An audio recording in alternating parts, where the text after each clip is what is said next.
di Al-Baqarah ayat 153. Ya ayyuhalladzina amanu sta'inu bis-sabri was-salat. Hei, kamu ini punya iman apa enggak? Yakin apa enggak dengan Allah? Kata Allah, kalau kamu punya masalah, aku pemberi solusinya. Bagaimana mintanya? Tunaikan salat. Saat itulah kita mengatakan firman Allahnya, perintahnya wasta'inu, bila ingin dirubah pada bentuk permintaan, maka dirubah katanya menjadi nasta'inu. Itu yang menjadikan kita berkata setiap berdiri dalam salat, iyyaka na'budu wa iyyaka nasta'in.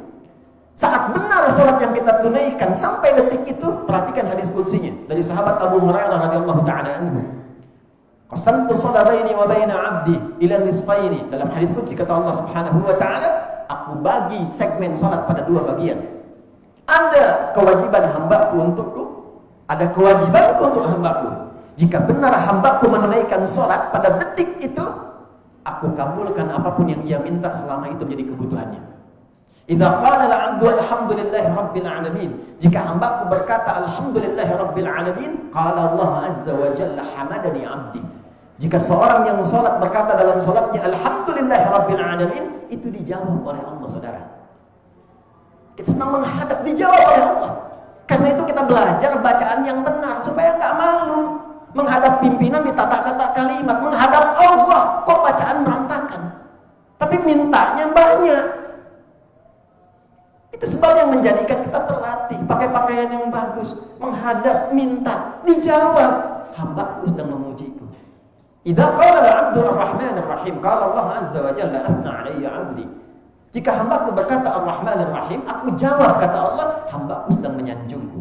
Wa idza qala al-'abdu maliki yaumiddin, kalau hambaku berkata maliki yaumiddin, qala Allah azza wa jalla majjadani 'abdi.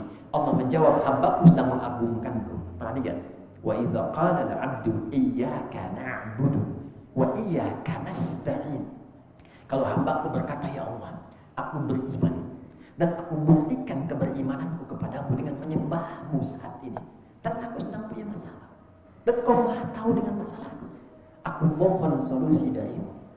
Dijawablah, qala Allah azza wa jalla, Allah menjawab, hadza baini wa baina 'abdi wa li 'abdi ma sa'al. Ini perjanjianku dengan hambaku. Kalau hambaku benar salatnya sampai detik kalimat itu, aku kabulkan apapun yang ia butuhkan.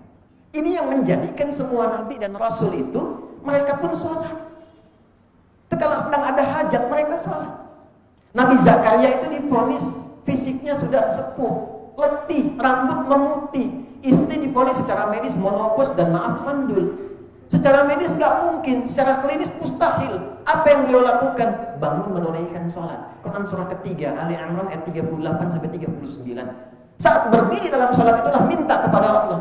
Hunalika da'a Zakaria rabbah. Qala rabbi habli min ladunka dzurriyyatan thayyibah innaka sami'ud du'a. Beliau berkata, ya Allah, semua memvonis aku tak mungkin punya keturunan. Maka aku abaikan mereka, aku mohon padamu yang tidak punya pernah batas dalam pemberian.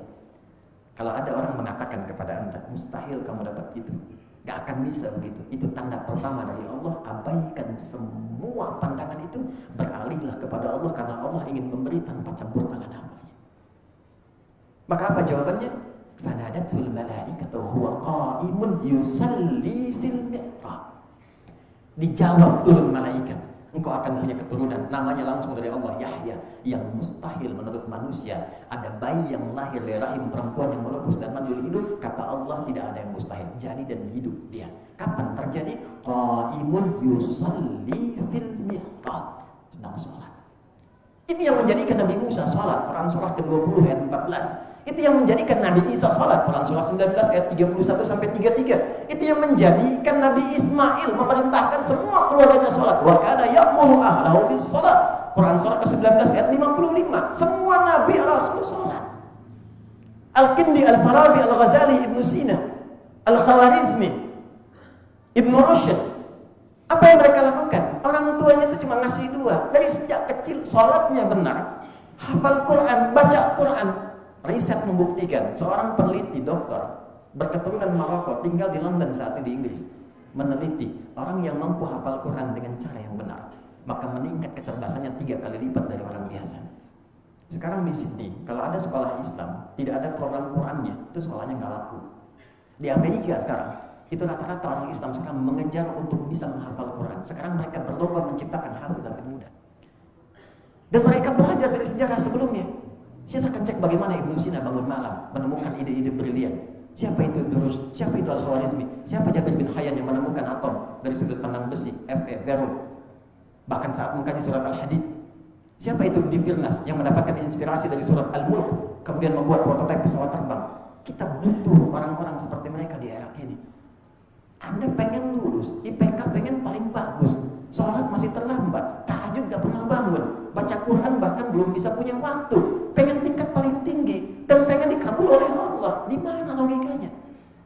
Dan Anda mengaku beriman, pengen masalah selesai tapi jauh dari Allah, pengen rezeki dimudahkan tapi jauh dari Allah. Ayat ada, contoh jelas di hadapan mata, kisah diperdengarkan, belum yakin juga dengan cara apa lagi diberikan keyakinan.